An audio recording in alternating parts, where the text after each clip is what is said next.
Hello, I'm Jack, and I'm an active duty 68 Whiskey combat medic. I'm going to teach you how to control bleeding with a neck wound by packing with a hemostatic dressing and applying a pressure bandage. Remember, this is done during the tactical field care phase when you encounter a casualty with a neck wound with life-threatening bleeding. So the first thing we want to do is expose the wound and assess the bleeding. All right, go ahead, keep holding pressure on that, brother. While you direct the patient to hold pressure on themselves if able, secure gauze from their J-Fac and pack the wound.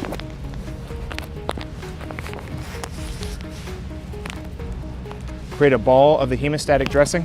Be aware it may be necessary to cut clothing away from the wound to fully expose it. All right, go ahead and move.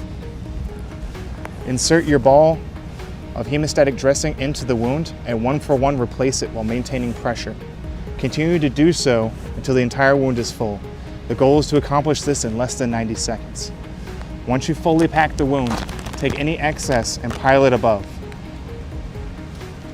You want 1 to 2 inches of excess gauze outside the wound. If you do not have 1 to 2 inches of excess gauze, additional gauze may need to be added.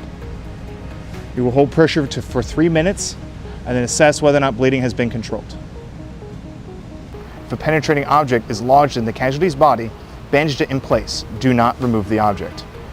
If bleeding has not been controlled and the wound is packed with hemostatic gauze, remove all the gauze and repack the injury. If packed with regular gauze, add additional gauze and pressure until bleeding has been controlled. After 3 minutes have elapsed, go ahead and hold pressure on that again for me.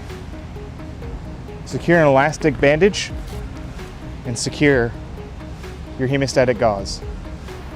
Place a 6-inch elastic bandage over the dressing, leaving enough tail to tie into a knot.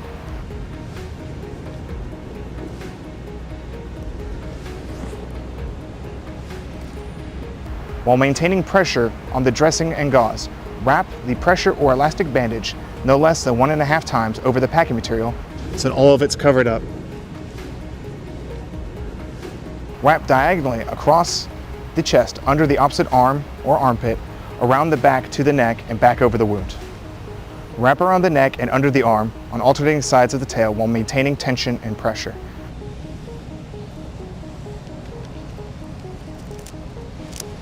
When you're finished, secure your free running ends with a no-slip knot.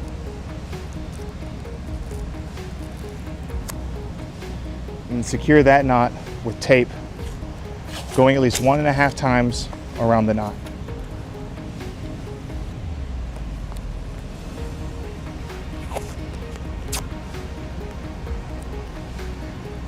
After you've done that, you want to swath the patient's uninjured arm across the chest.